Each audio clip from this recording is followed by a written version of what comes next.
Welcome once again to an all-new episode of Daddy Issues. I'm your co-host, Craig Jakes. And I'm Don Tretler. I'm Fatherhood Services Coordinator with Early Education Services down in Brattleboro.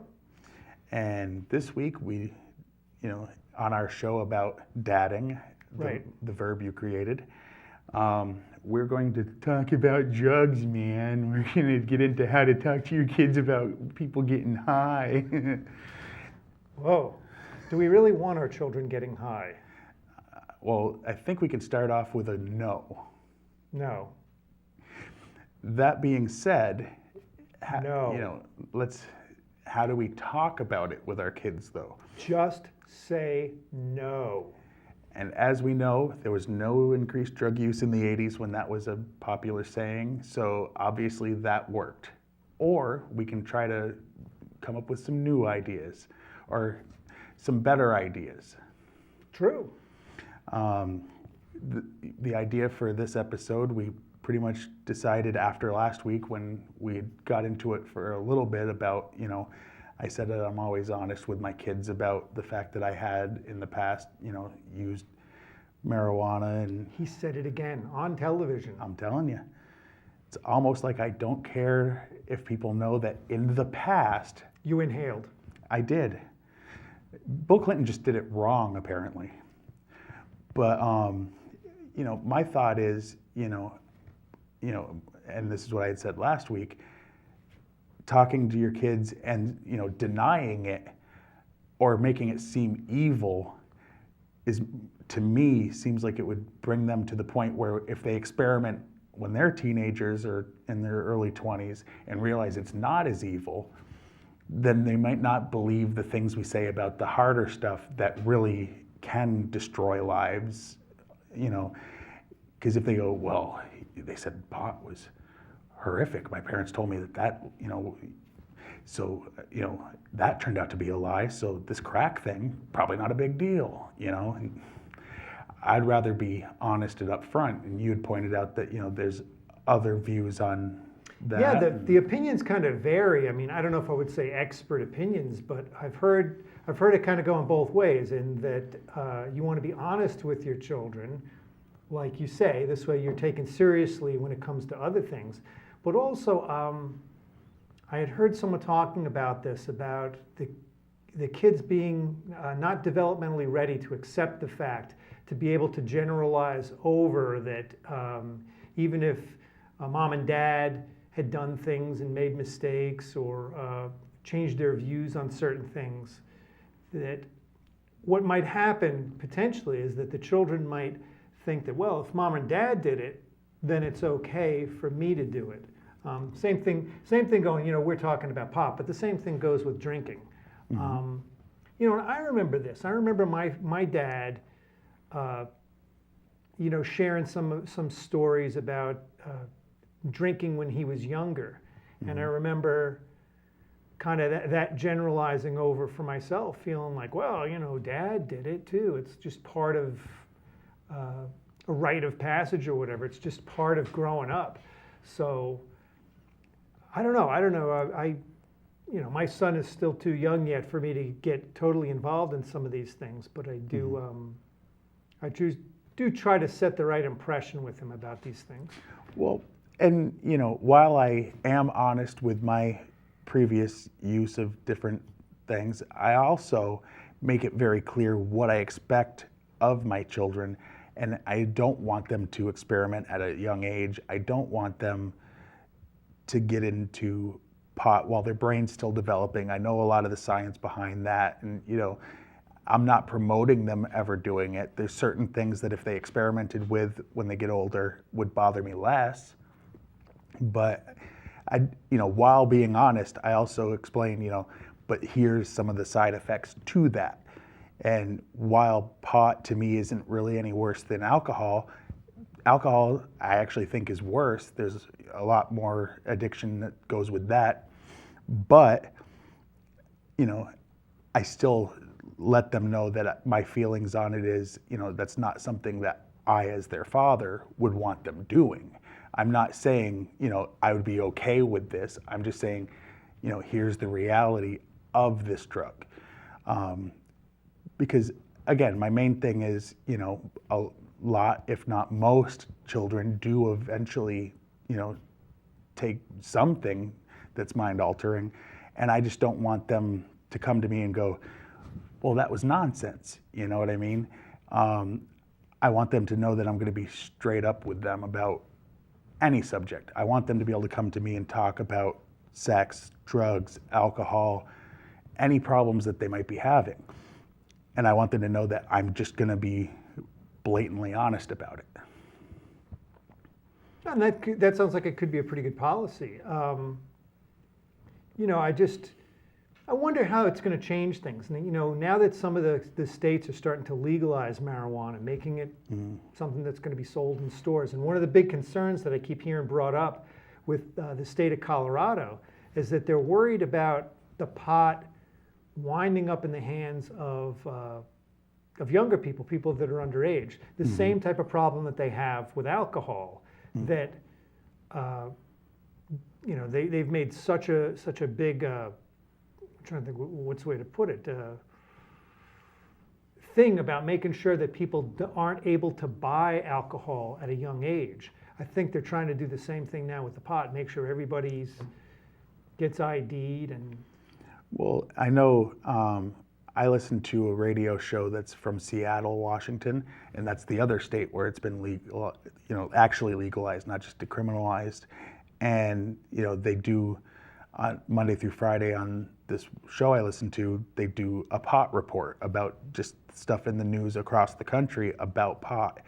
And I know they're having specific stores like we have liquor stores in our state and most states where you can't, what they're trying to do is you can't even go in without being carded, let alone, I can go into a liquor store with one of my kids as long as they don't touch anything or whatever, and it's okay. What they're setting it up as is if you're not 21, you don't come through the door.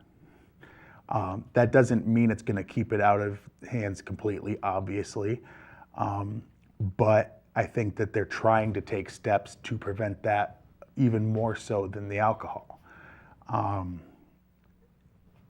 don't know. I mean, see, I honestly think that if they legalized it here, I'm actually surprised they didn't. Yet.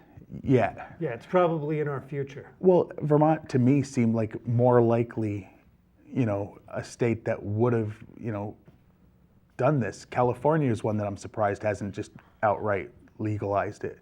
I mean, it's widespread use, for medical, but I mean, it's to the point where, doctor, I've stubbed my toe, I need a joint. Like that, there are legitimate medical uses, and I think it's kind of ridiculous that people were using it, as an excuse just to get high. There are people that actually use it legitimately. I know of a case where there was a child who had seizures from birth, and there's an oil that they can make from marijuana that they actually cured the seizures from this oil. And it doesn't, I believe it doesn't even have an effect of, any intoxication. So there are legitimate uses as medical. I think that that's two separate issues, very separate issues, and it seems like everywhere where it is available medically, there's a lot of people that just want to stay stoned that are using that as an excuse. That's why I think, Washington and Colorado were smarter, because they're like, look, let's let the potheads have their pot, start collecting money on, taxes on all this money that's being spent anyway. It's not like you couldn't have got pot prior to the legalization in either of those states. It's not like people were walking around Colorado going, I've heard about this marijuana thing, where that's just not how it was, And so you think people aren't going to try it, that haven't tried it before? People aren't going to say, well, now that it's legal, now I'm going to do it. I honestly don't, because I know people that never drank a drop of alcohol, and that's legal, just because And I know like some people that just don't like feeling out of control. Like I drink alcohol, I honestly don't like being drunk. A slight buzz, if I'm not driving somewhere, I like that feeling. But any time where I feel like I'm past the point where I don't have complete control over what I say or do, I don't actually like that feeling. I like the feeling of, the lightheaded buzz, and I never get angry, I never yell. I'm like happy and bouncy and, energetic, if anything. But that's me. I know there's a lot of people that love going way past that point, But once I start feeling like, okay, I'm at the edge of where I'm not going to have control over what I say and do, I just don't care for it. And I'm not saying that if it was legalized, I would necessarily smoke pot again. I'm not saying I wouldn't. I don't know, that it would have to come about for me to decide that. But do you think there are a lot of people out there in other states where what prohibits them from using it is the legality? So once you remove the barrier of the legality, do you think a lot more people are going to jump on the bandwagon? I think it might for some people. I do. I think there's some people that may have even experimented in their youth or whatever that would be like, well, if it's legal and I'm just going to sit at home on my porch, why not fire up a doobie? That being said, I don't think it's going to be as widespread as, the naysayers are making it out to be. I don't think everybody's going to go, well, it's legal, because, prostitution is legal in Nevada. I don't have any intention on going and paying for any loving. It's just not, just because something's legal somewhere doesn't mean that everyone's going to seek it out, You should try it. Maybe you'll like it. No. There's just some things I don't want to pay for, Right. So we're on a fatherhood show, so we probably should be thinking about how these drugs and how talking about pot, or even alcohol, how it relates to us, being parents, and what our, how we feel about it at some point. I know that I took one of the Prevention Coalition's little posters and I put it up on the refrigerator. And I will be a parent, I'm a parent, not a bartender. No, it's a cat. Oh, not that. It's a picture of a cat wearing he's wearing glasses and a little lab coat. Mm-hmm. And I don't know if I've seen that what's one. the little thing that it says about it? Only users lose drugs. I can't think of what it was. It was something about being. It had to do with something about being smart. But I thought, I should try to promote this stuff early, kind of get it in his head that by putting up some of this propaganda, so that when the time comes, and it will, because I read. Well, see, but the fact that you considered it, just the way you just said it was propaganda, it makes you, like. Isn't it? Well, yes and no. I mean, it's not propaganda? Well, if there's facts behind it, it's not necessarily propaganda. I mean, propaganda sounds like it's, something completely made up to try to push a point. Well, I think propaganda is anything that's trying to put a different, certain ideology to promote an ideology. So I kind of figure, it could be propaganda. It could be positive propaganda. I guess I've just never heard it used as a positive term, when people talk about, people flyering neighborhoods with propaganda, it's never, love your neighbor. Could be anything, yeah. It could be propaganda. Vote yes on Proposition 13. It'd still be propaganda. I suppose.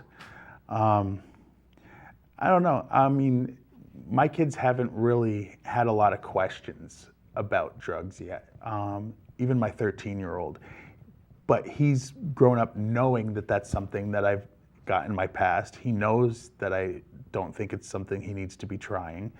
I explained to him, about the fact that you're in your early 20s before your brain's fully developed, and I understand that it can be an inhibitor to the development of your brain at a young age. I also think, once you're in your mid-20s, what you do on your own, it's like if you're not hurting anyone, and you don't usually hear a lot of stories about the pothead that, runs down the street with a machete. That's other drugs, maybe. That's not really the one. Now we've talked mostly about marijuana. What are your thoughts on talking to your kids about harder drugs that you and I can definitely agree 100% we never would want our kids to be involved in, whether it involves heroin or meth or crack, stuff Right. that highly addictive, destroys many lives across Sure. around the world, not even just across the country. Like, if your son came to you and said, hey, we're learning about, drugs in school. He's probably not there yet, being 9 or whatever, but, it won't be long before that does come up in class. It won't be Right. too many more years. So I don't have any previous experience with these harder things. I just don't. So what would your thoughts be on talking about the Well, I think harder stuff? I think it would all be about the same. My feeling about the marijuana and about alcohol and other drugs as well. I think it's pretty much the same. My attitude is kind of why can't we just enjoy life the way it is? Why can't we just enjoy things as Have they you looked are, around? as opposed to that's my whole thing is trying to run, trying not to run away. I remember a few years ago, I can't remember how many. I had bumped into a friend of mine who had lost a bunch of weight. And I said, how'd you lose all that weight? And he said, oh, no beer for a year. I said, wow, no beer for a year. That's pretty cool. So when he said it, I thought, not that I needed to lose Vodka weight is at the time. I was going to say, you're huge. Well, I mean, this We was look like several the years number ago. 10 sitting next to each other. Are you kidding me? Well, they say that the camera puts on, 10 pounds? Yeah, well, they must have like 12 cameras on me at this point. But I saw myself on camera and I thought I looked like Skeletor. But, anyway, no beer for a year. So when he told me that, what I thought was, well, hey, let me see if I could try it. I just, wanted to, and at the time, not that I was drinking a lot of beer, but I was playing on a softball team and, after a game, part of the fun of it was we'd all get together after the game and review the game, with a beer or two. or bowling, where you can drink while playing and still be decent at. Yeah, well, some That's of the one guys of the few did that. sports you can, have a buzz and not be that much worse than the pros. That's true. Well, you could. So I decided to give it up 1 year, and it really I really felt it during the softball games because that was one of the times when I was, drinking beer. And I realized when I stopped, it didn't really make that big of a difference. It wasn't a huge impact on my life. But when I told people that I had stopped and I was doing no beer for a year, so many people said to me, oh my God, I don't know how you can do it. And I was thinking, really? Like you people are so dependent on it that you have to, you can't imagine a life without getting a buzz on? Well, some of my personal experience, when I was 17 years old, my brother died in a car accident, and it was a rough time for me. And I moved down to Florida. I lived with my cousin in Orlando, and there was quite a bit of time at 17 years old. I was not sober. I mean, I went out of my way to not feel pretty much all summer long. I mean, one of the reasons I wanted to go down there was everywhere I went around where I lived at the time, I was thinking about, oh, we used to hang out there. We'd go there and check out girls or whatever. And it was just keeping that, it was like, oh, you have a wound, here's some salt, you know what I mean? So I went down there and I stayed as little sober as possible. And you said you're 17. Yes. So how'd you get the... Well, here's the weird thing. Don't you need to be 21, even in Florida? Yeah, well, it turns out that it is possible to get things beforehand. Whatever. Which comes back, it only comes back to No, the point I was oh, talking I- about no, I know. Colorado, about And underage people. And I agree. I'm not saying that that's going to keep it out of all their hands, but it seems like they're trying to clamp down more than with the alcohol. But anyway, while I was in Florida, I did all that, came back here, and honestly, I had no withdrawals, which is amazing because some of the stuff I did, because it was more than just alcohol and pot. The way I put it is I never did anything that involved a needle or anything cocaine related. Outside of that, I was willing to try a lot of stuff. Can't say I tried everything, but I tried a lot. Did you try juggling? No. not at all. I don't have the dexterity for that, I think. But anyway, that was random. You should try juggling. No. Anyway, Okay. thought getting, I'm derailed. sorry, I threw you No, off. no, it's You fine. came back, no withdrawals. I'm used to you being the stiff one and me trying to make you smirk with a joke, and now you're trying to crack jokes. I don't know. Get a writer. Anyway, my point is, when I came back and really sobered up, one, I didn't have withdrawals, which was lucky for me because of some of the stuff I did. Just because other than nicotine, I guess I don't have that addictive gene in me. I never had any problem. When I stopped smoking pot, there was never an issue, not even an emotional thing of, oh, it'd be great to, or anything.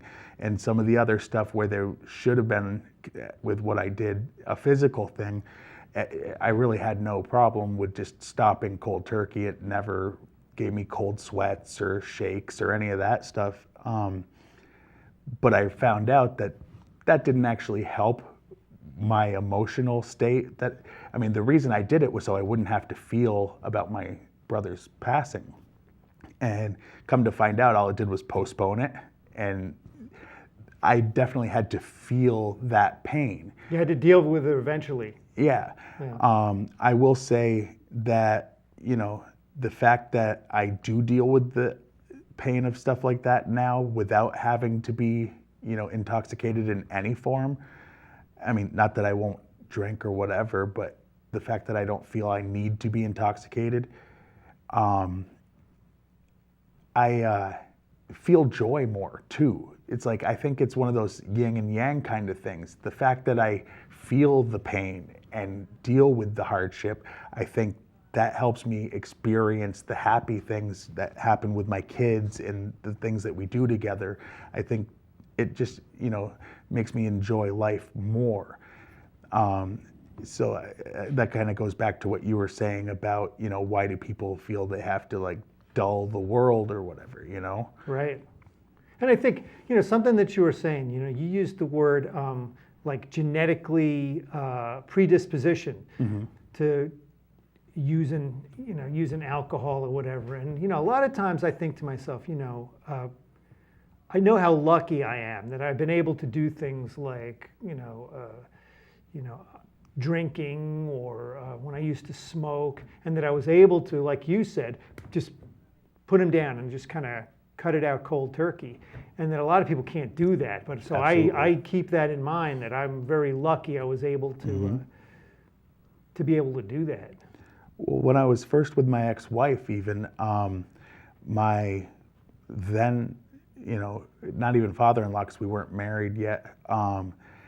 I was 21. He came over to our first apartment, and he saw a 6-pack of beer in the fridge, and he was recovering or whatever, and hadn't drank in many, many years.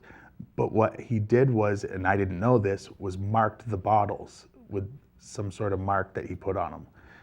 And he came over a month later, and he saw that there was still 5 of those 6 there. And this man sat me down, this guy who promotes the idea of, getting sober and stuff all the time. And he said, you're the first 21-year-old that I think doesn't have an alcohol problem at all. And I was like, what makes you say that? He says, because in a month you drank a beer out of a 6-pack. He goes, I never could have done that. Now, he didn't know about the bottle of Jack in the freezer, but right. Well, that's what Philip Seymour Hoffman said too. He had done an interview, and he had talked about having a substance abuse problem when he was younger, and how he had, I guess, conquered it, or he was in recovery, and he said that. Even from whatever problem he had, and he had it at a very early age, where he kind of went into recovery. He said some people can have a drink. He goes, but I can't. It's there. I have to drink the entire bottle. Yeah, and there's a lot of people that is their situation. I'm not sure exactly how far we are into this, but one of the things I did to prep for the show this week, since we enjoyed it, well, you were supposed to, right. And I noticed you have no notes. Just pointing that I out. have notes, but not on drugs. So Well, what I was specifically going I'm to do is glad we kept in contact all week so we could make sure we were on the same page. right. But I wanted to look into the research to see what the prevailing opinion was about whether to tell your children about, what you had done in the past as far as your substance use, as far as parents go. If there was, an expert opinion, right. So I don't, because honestly, I don't know, and I'm not sure that there is kind of a one prevailing opinion about the whole thing. So It's not a cookie cutter topic. Right. What's good for each family might be different. But part of it is, we're trying to be here to be helpful to parents. Absolutely. So if there is like some kind of an expert opinion that goes along with it, we want to share it with you. But if there's multiple opinions, we could even debate those. We've both said different things about it, and hopefully, people can see what fits their life better. But one thing I did do, since we enjoyed this on the podcast version and the first episode we did of the television version, was I went to Snopes, one of my favorite websites, to find out if internet rumors are true or false. And I just went to their search bar and typed in drugs and got some, internet rumors about drugs. And I wanted to play the Snopes game again and see if you can guess which ones are false or Let's do true. Let's do it. All right. Well, I'm sure you've heard this. The consumption of poppy seeds used on bagels and muffins can produce positive results on drug screening tests. Ooh, I've heard this. Yep. I'm going to say, I don't know. I was going to say, I'm going to say yes because I've heard this rumor. So yes, Wow. it can This is produce positive results. This is the first roll you've ever been on in a positive way. You started off with hitting it right on the head. It has not only happened many, many times. I mean, there's officers that had a muffin and got random drug tests and were, suspended from the force. It was proven that they weren't using and they got back pay and stuff, but there was many instances that Snopes listed. I didn't write them all down, but one thing that I thought was interesting about it, it's happened so many times. The Federal Bureau of Prisons has a form that contains as one of the conditions for a furloughed inmate, they must agree not to consume any poppy seed foods, muffins, bagels, whatever, because otherwise they will be disciplined as if they had, pop positive on their urinalysis. So, I mean, it's actually written in their, so the inmate has to sign it before being released. If they have any, random drug screening, don't even bother because we'll just put you right back in. Interesting. How about this? There was a story going around that hallucinogenic drug laced lollipops were being handed out to children in Arkansas. No, I don't believe that. This one was partially true, partially false. It was Mississippi, not Arkansas. No. Nobody handed these out to children, so that part was false. But police have found candies filled with drugs used to disguise the drugs for shipping purposes. Lollipops and, different chocolates or whatever. So that was a trick question. There was really no way to get it right. No, but I mean, you got the main part right where, the rumor being it was handed to children. So I'm going to say you were right. All right, I'm on a roll.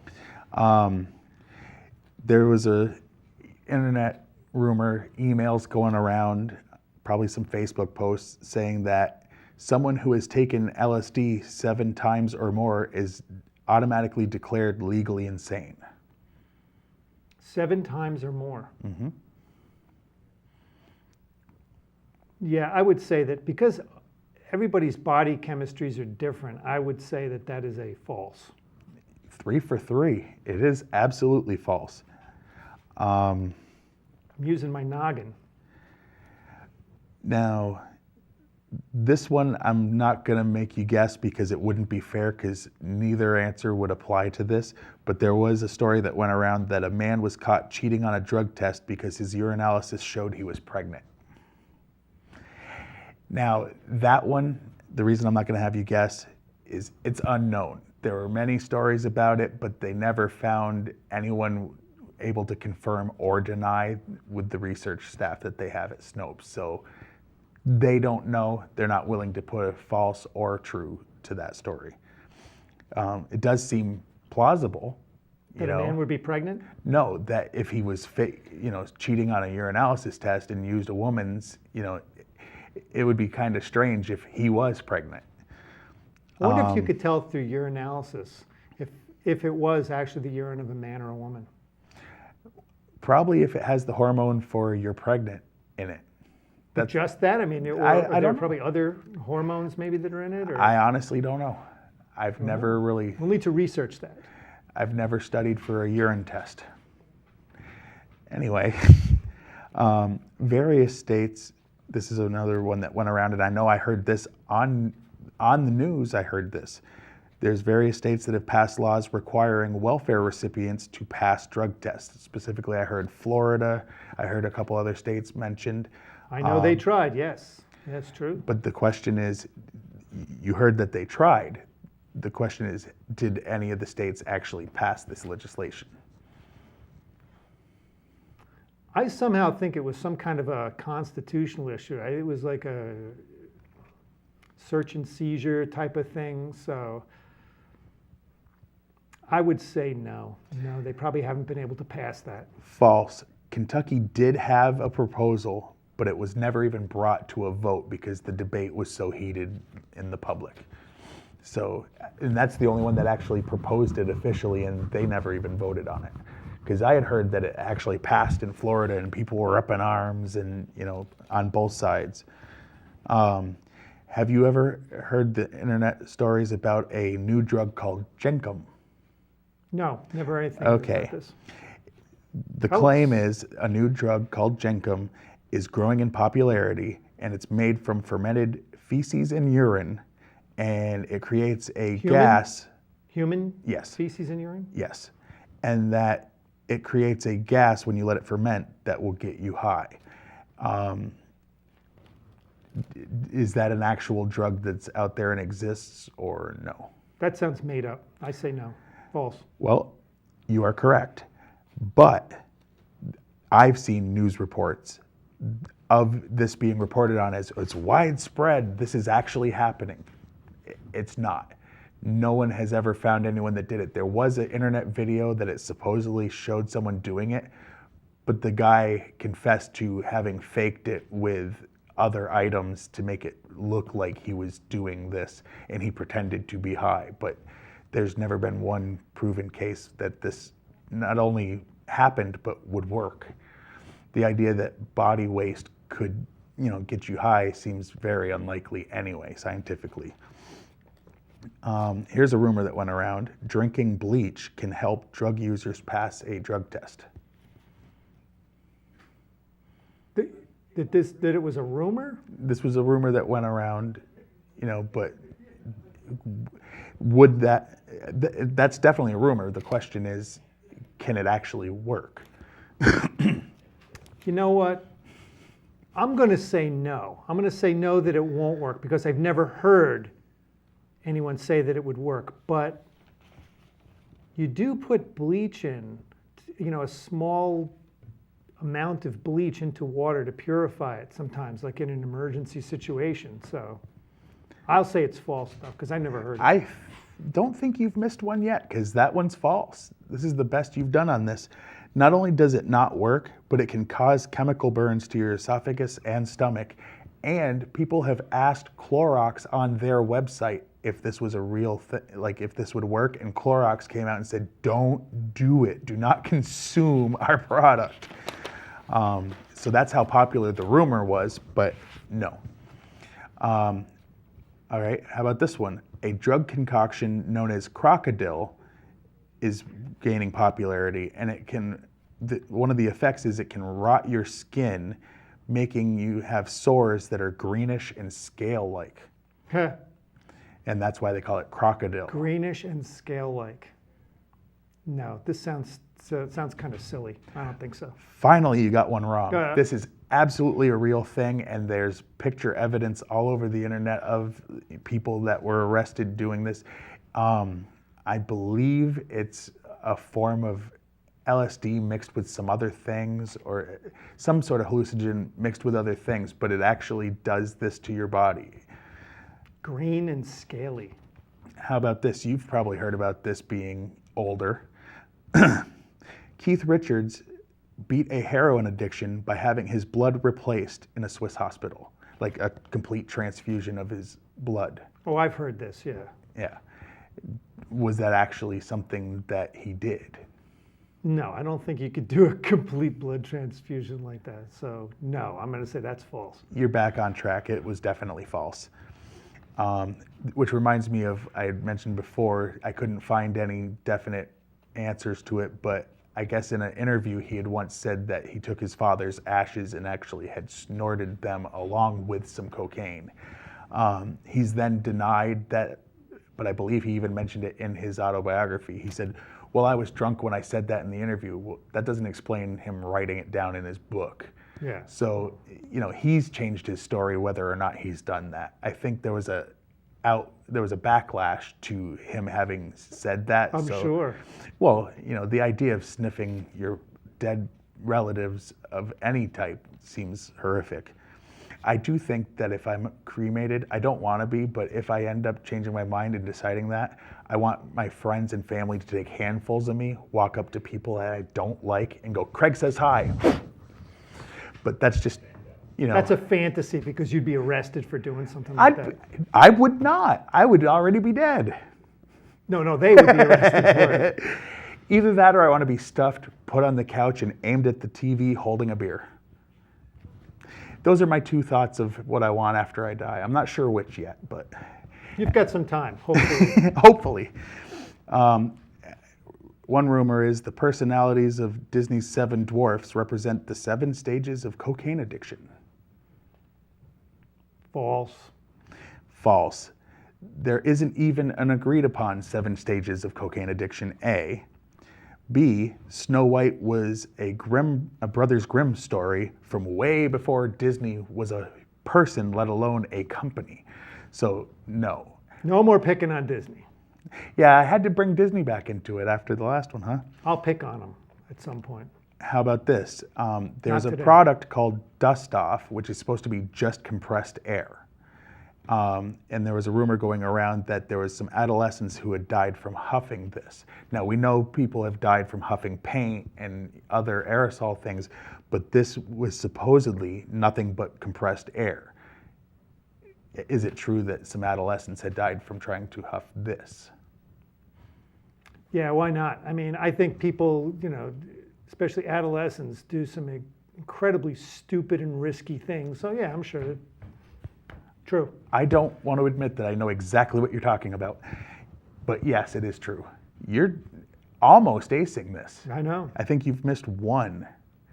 And the last one I have here, there was a group of drug-tripping teens. They were on something hallucinogenic. They were out in the woods, found what they decided was a gnome, brought it home, stuck it in a closet. When they sobered up in the morning, they realized that they had accidentally kidnapped a child. Oh my word. Now, that story definitely hit, the internet as an email that went around about this horrific story, but did that actually happen? They agreed that it was a gnome, brought it home, and sobered up, and in the morning realized they had somebody's. No, false. This is too. It's making me laugh. It's so funny. Okay. That one is false. So, congratulations. Well, that was the last one? Other than the one you missed, you nailed all of them. All right, Craig. You know what he has to look up? Okay, he has to look up that rumor about, and everybody knows him because somebody will always tell you. I'm sure somebody's come up to you and they say, "Yeah, my friend's cousin once took so much LSD that they're in a insane asylum in Connecticut. They think they're a glass of orange juice." That one was actually on the site. I didn't bother writing it because so many of them were false that I didn't want to have all the answers be false. So Well, my friend's cousin. Yeah, no, that one I can tell you I saw the answer and it is false. That never happened. So there is no person in a Connecticut insane asylum that thinks they're a glass of orange juice. Correct. Okay, cool. So Well, are we at time? I'm We not haven't even heard time sure. yet. I was going to bring up we one got other like thing. 10 minutes or so. As we're talking about as we're talking about drugs and substance abuse and stuff like that, and we're talking about our kids, and Absolutely. predominantly because not our young kids, but we're talking about peer pressure. And I don't know what the name of this study is, but I read it was in the New York Times. There was a study that. Well, then it must be true because must they never be. had a guy that was, kicked off the paper for making up headlines on the front page or anything. Never. Oh, wait, they did do that. Well, this was this was the Times reporting on this guy's study that basically what he had done for this study is he had both teenagers and adults play a game, do a driving simulator, and they found that the teens would drive more risky on a regular basis. They would be more risky with their driving when they had peers in the room. When they were alone in the room, they didn't tend to be as risky. Adults didn't tend to be as risky, either alone or with peers. But the peer pressure, and one of the things that they said about it, I thought this was interesting, they said it was almost like genetically programmed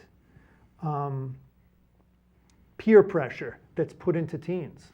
That awareness of what, what their friends and What their will they think about what I'm doing? Exactly. And that's what I kind of worry about. I know I worry about this for my son is that peer pressure, that peer influence. And I've even seen it, starting to creep in now. And I've told him, like, in the past, I said, look, your friends are going to try to convince you to do things that are not in your best interest, And I use smoking as like because it's really, really blatant. I said, you're going to have friends that are going to be smoking, like, here, smoke this. Here, try it. It's good. And I said, you're going to have to be able to tell them no and to be able to make the decisions, that are in your best interest. And he's like, oh yeah, I'm never going to smoke. I'm not going to smoke. And of course, with hindsight, we all know. We know what 99% happens. of all smokers said that at some point. That's right. So, but it's other stuff that starts to creep in, So I worry about that. And I know that, even though we try to send the right message to our kids, at some point, they're going to kind of tune us out and say, you're an old fogey. You don't know what you're talking about. Isn't that usually what I say to you after we finish each episode? That I'm an old fogey? And don't know what you're talking about? I don't know what I'm talking No, about. but Old man, see, now, look at my life.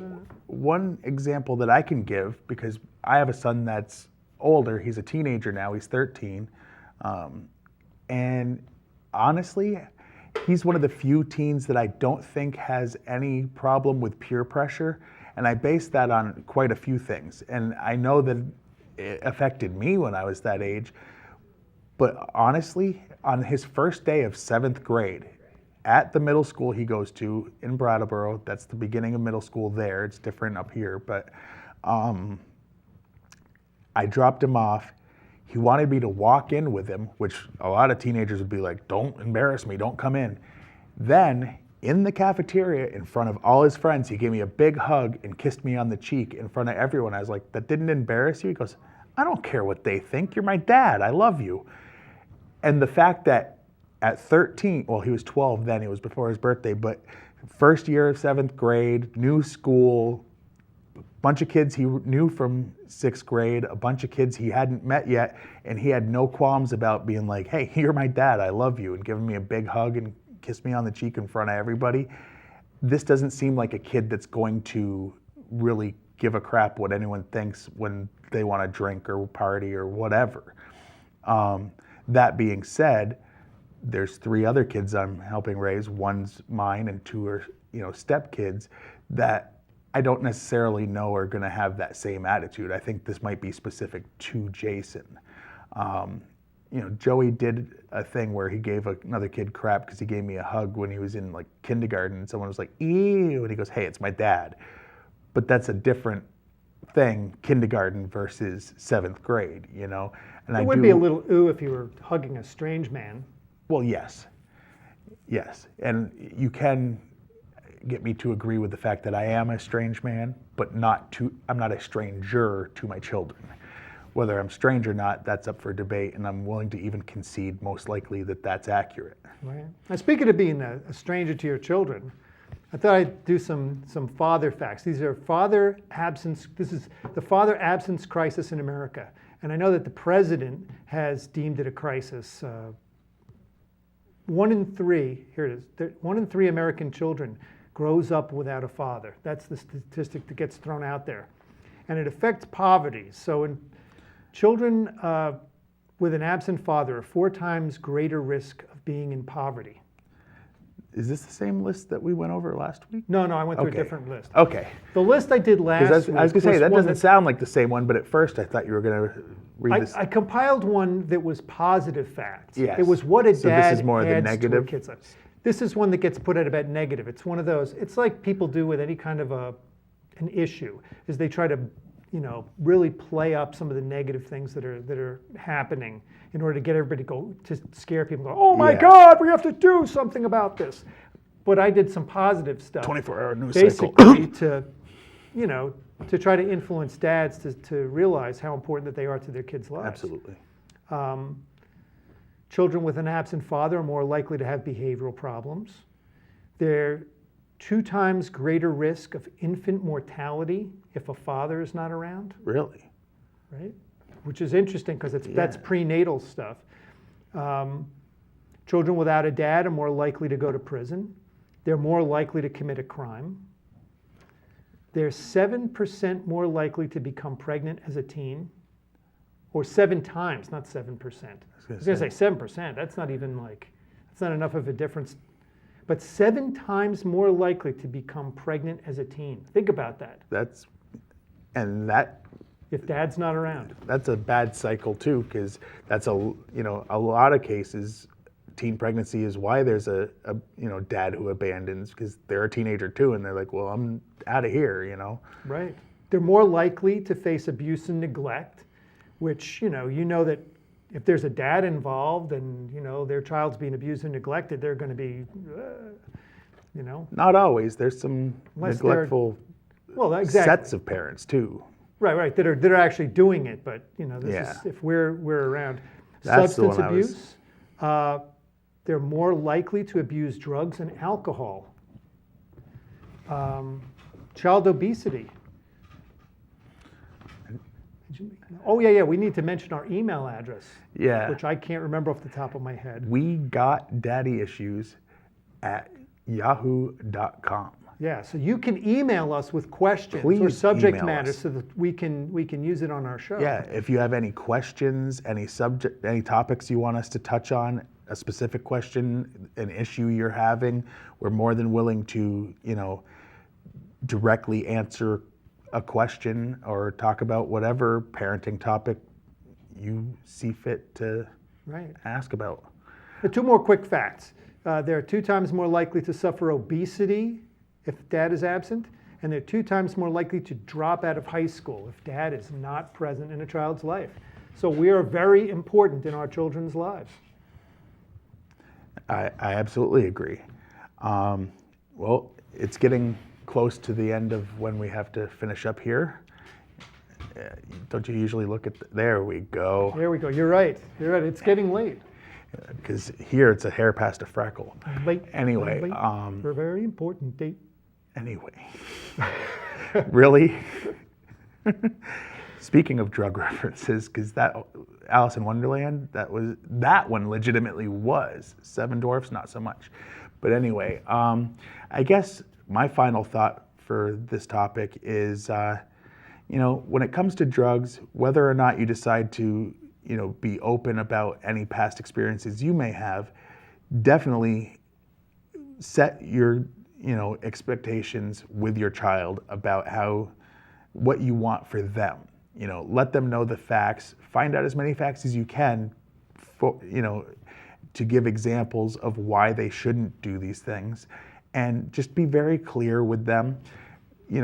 Make sure that they're, if they're going to parties, that they know how you feel about this, so that maybe they won't let the peer pressure happen. Let them know, I guess that's basically it. Just let them know what you expect from them and set boundaries and, consequences for if they do things while they're still, in your house, under your roof.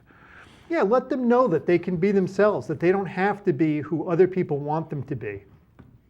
That they can be secure and be happy with the people that they are. I always try to tell my son too that, you want to be the one that they're going to follow, not vice versa. Absolutely. So, all right, well, why don't we So, I guess we this can week, sign I off guess we'll here. sign off for the week, and we'll be back next week with another helpful Hopefully.